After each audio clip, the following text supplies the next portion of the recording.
A spider has no wings, yet it flies miles above the ground. By the end of this, you'll know what actually lifts it into the sky, and it isn't only the wind.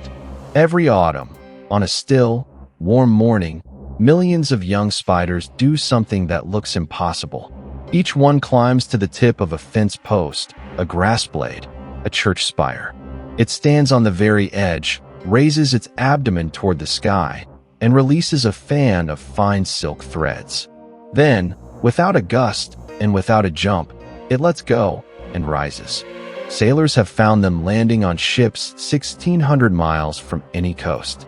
Pilots have collected them at 14,000 feet, higher than most weather forms. Scientists call this behavior ballooning, and for almost 200 years they explained it with a single word: wind. That answer was wrong, or at least badly incomplete. Something else is doing the lifting, something you cannot see or feel, and it was only measured for the first time a few years ago. Stay with me. The force that carries a spider into the clouds is the same one that makes the hair on your arm stand up before lightning. The spiders that do this are not exotic. They are the small, common ones you already share a house and garden with. Money spiders barely 2 millimeters long, and the freshly hatched young of larger species like garden and wolf spiders. In late summer and autumn, a single egg sac splits open and hundreds of spiderlings spill out at once, all of them hungry, all of them crowded onto the same few square feet of grass. Staying put means starving or being eaten by a sibling. So they leave, not by walking, but by flying. Ballooning needs a very particular sky. The morning has to be warm, the air gently rising, the wind under about 7 miles an hour. Any stronger, and the silk tangles instead of lifting. The humidity has to be low, the ground drying under the sun. On exactly these mornings, whole fields sometimes turn silver. Thousands of abandoned drag lines catching the light, a sight farmers have called gossamer for centuries. It looks like the entire meadow has been shrink-wrapped overnight. And what happens by the end of this story is stranger than any weather report can explain, because the spiders are not waiting for the wind at all.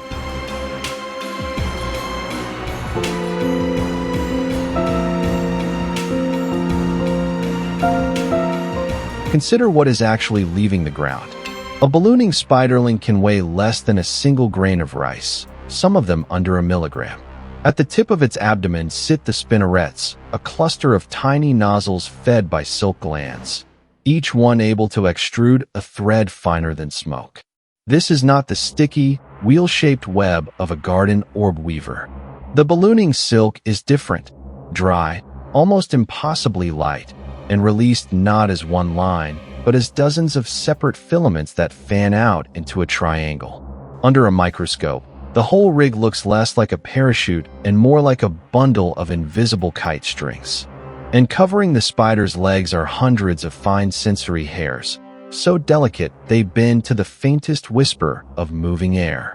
For a long time, these hairs were assumed to be simple wind detectors, the animal's way of judging when the breeze was right to launch. That assumption turned out to be only half correct.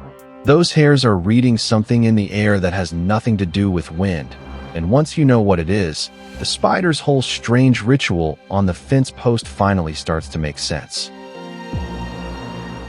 A baby spider rises on its toes, tips its belly skyward, and lifts off the ground. No wings beat, no legs push off. One moment it grips a blade of grass. The next it is climbing into the air like a wisp of smoke. Naturalists gave that launch posture its own name, tiptoeing. The spider stretches high on its legs, points its abdomen up, and pays out dozens of dry silk threads until their pull overcomes its tiny weight. Then it lets go of the grass and rises. This is no accidental leap that happens to catch a gust.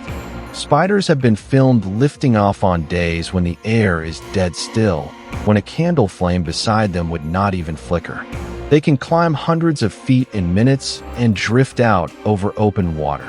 The record landfalls are more than 1,000 miles from the nearest shore. A creature with no wings has turned itself into living aerial plankton, crossing entire seas by the million. And here is where it stops making sense. If the air is perfectly still, nothing is blowing them upward. So what, exactly, is lifting a spider off the ground and into the clouds? The answer is a force that is always there, humming silently between the ground and the sky. Earth's surface carries a slight negative charge, while the air above carries a positive one, and between them runs a permanent electric field, the same field that sharpens into the crackle you feel just before a thunderstorm. On a fine day, it is invisible and completely quiet, but it is strong, and it concentrates around any sharp point. The tip of a leaf, the edge of a grass blade, the raised legs of a waiting spider. This is how a spider with no wings still flies. When it lifts its abdomen and spins out dry silk, the threads take on the same charge as the surface they leave, and like charges repel. The silk is pushed away from the ground, physically shoved upward by the electric field itself, with no wind required at all. In 2018, researchers in Bristol proved it. Sealed inside a box with no moving air, spiders ballooned the instant an electric field was switched on, and sank the moment it was switched off.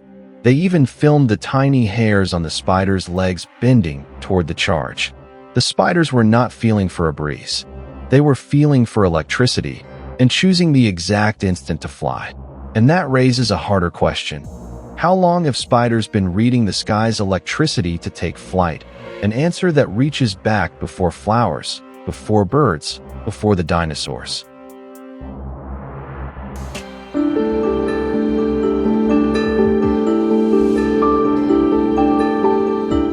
Spiders were flying on silk before the first bird or flower existed.